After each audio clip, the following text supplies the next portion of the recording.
So, good morning. Welcome to Wendy Wednesday. We're joined in studio by Jen Flood, our Director of Clinical Nutrition at the Hebrew Home. Welcome, Jen. Thank you so much. Nice to see you.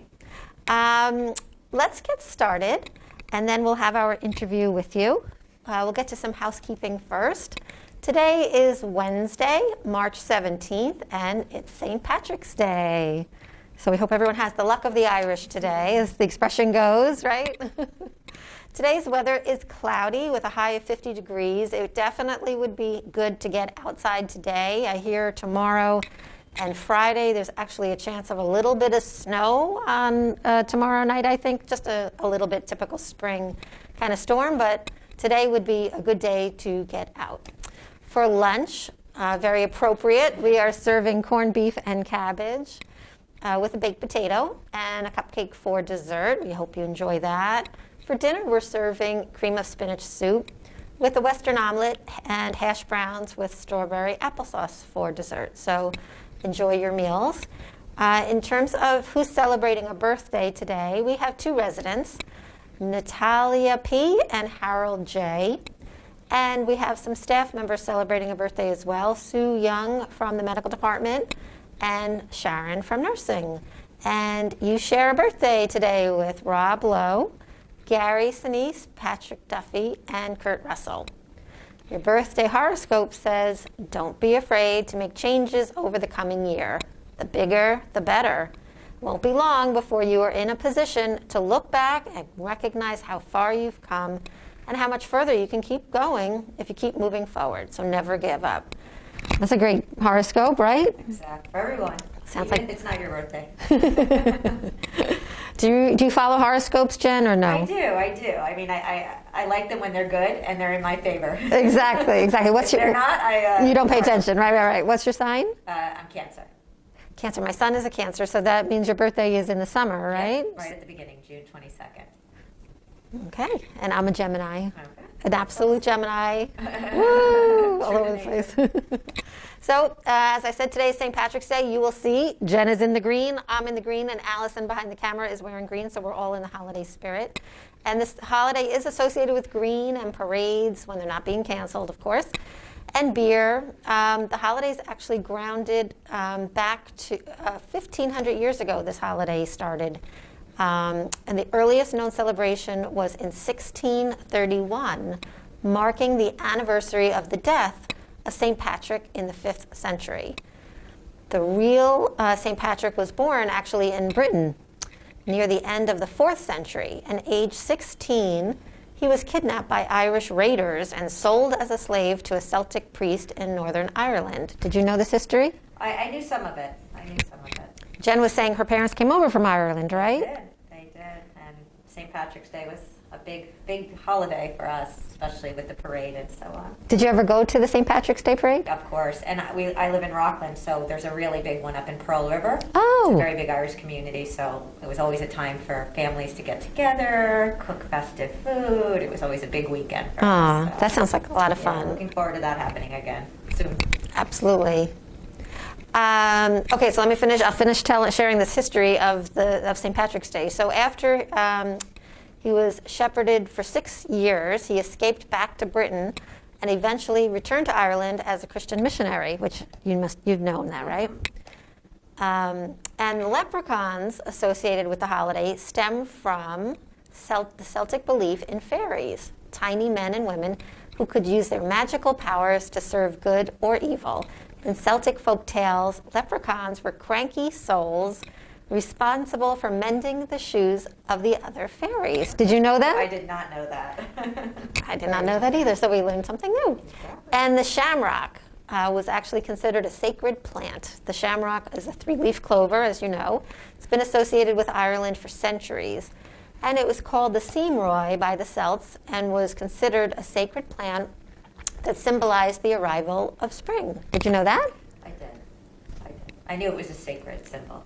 And did you ever find a 4-leaf clover? Nope, never did. That's what a lot of people go searching for, like in their lawns, and they look for the clovers, right? I don't know anyone who's ever found one. No. Allison? Oh, you did? There you go. Okay, Allison, tell us, where did you find the 4-leaf clover? I think it was just in our backyard. Wow. It wasn't anything, special, but Oh. it's cool. Sacred ground. Yes? And did you keep it? Did you hold on to it? Yes. Okay. Well, we Well, hope. my joke is I was gonna just like put it in my wallet or something for safekeeping, but I didn't want to press my luck. But I'm pumped. Cute. And corned beef and cabbage, like we're serving today at lunch. That is definitely associated with St. Patrick's Day, but that's an American innovation. While ham and cabbage were eaten in Ireland, corned beef offered a cheaper substitute for impoverished immigrants. So corned beef and cabbage is a great segue to today's guest, Jen Flood. So welcome again to the show. Thank you for having me. So why don't we start off and maybe just tell us a little bit about how you got into this field of work. So nutrition, I guess, has always been something that's really important to me, but I think it probably stemmed back to when I was in high school. My dad had a heart attack when he was in his young 50s, and I was in high school, and it was sort of an eye-opening experience, a life-altering experience for my family.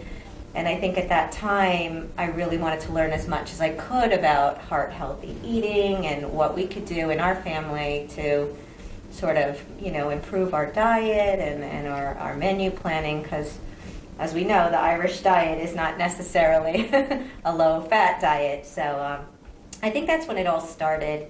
I really became interested in nutrition and wellness and exercising, and I graduated with a degree in economics from Fordham, ironically enough, and spent a year working in the finance field and learned very quickly that that wasn't my true passion, and that's when I decided to go back to school. I got my graduate degree in nutrition and started here at the Hebrew Home, and I've been here ever since. Was this your first job? It was my first job out of graduate school. Wow. Yeah, my first job back in 1995.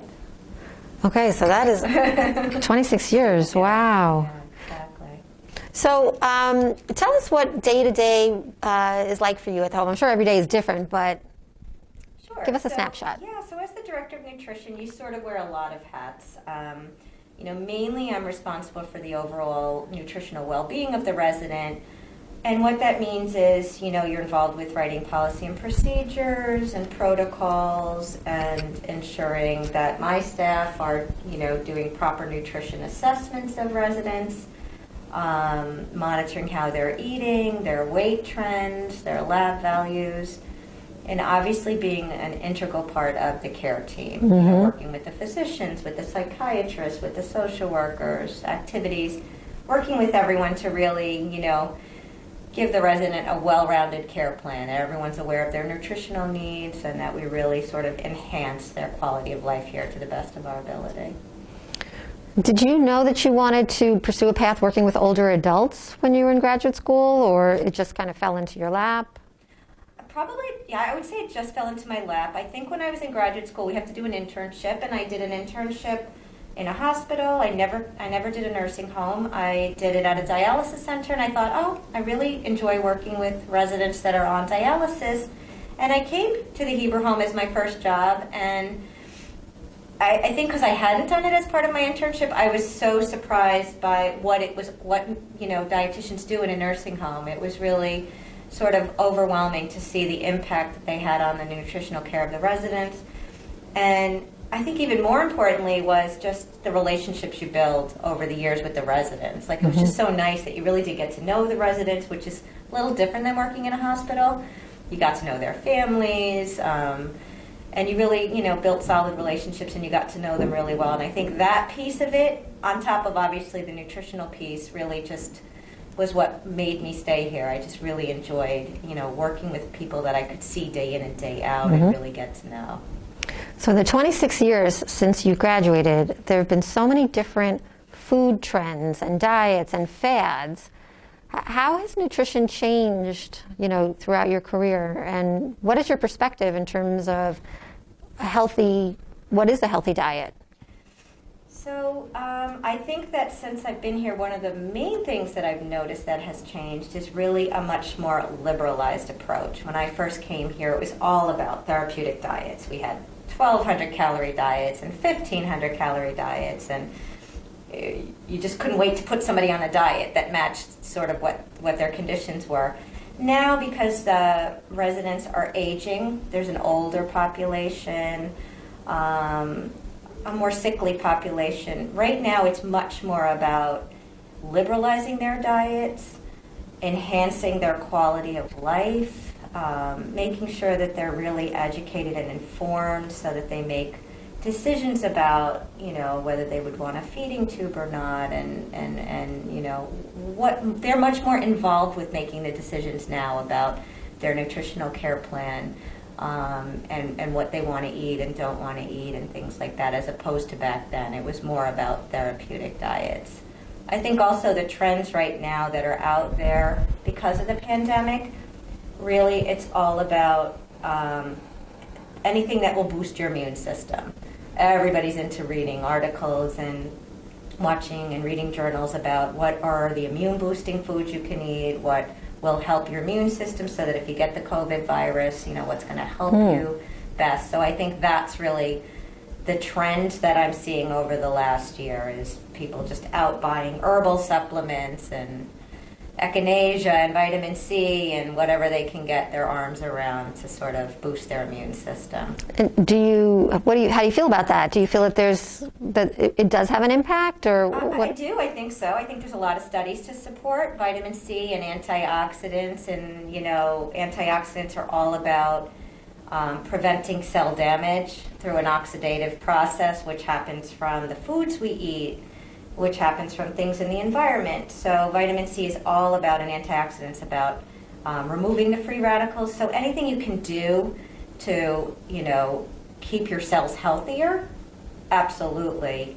It's because your healthier cells are really going to keep you healthier, and you're going to fare better if you do happen to get sickly. So I think it's important to know what you're taking, though, because there are so many different products out there, and really just doing your homework on the company that it's providing, and if they do studies, and if there's oversight, so that you're not because sometimes what you see on the bottle is not necessarily what you're getting in the herbal world. So I think it's something that I think it's a good thing to take, but you do have to be a little bit mindful of what you're taking, and learning about the company, and learning about, the efficacy of it, and if there's any interactions with anything you're doing. So beyond just, let's say, vitamins and supplements, in terms of just core foods that are connected to boosting the immune system, what would those be? So foods that are rich in vitamin C, citrus fruits, berries, foods that are rich in vitamin E. That's another antioxidant, which is a fat-soluble vitamin, so that you'll find more with nuts, salmon, avocado, things like that. Another vitamin that really sort of got the headline during this whole COVID pandemic is vitamin D, because there's a lot of talk about, if you're lower in vitamin D, that you might not do as well if you did get the virus, or it may put you at greater risk for getting the virus. So a lot of people are taking vitamin D supplements now to get that up. And with the pandemic, of course, and being in a quarantine and not getting out, as much in the sunlight, a lot more people are deficient in vitamin D. So it's really important to make sure that you are aware of your numbers, and that you take a supplement if you need to.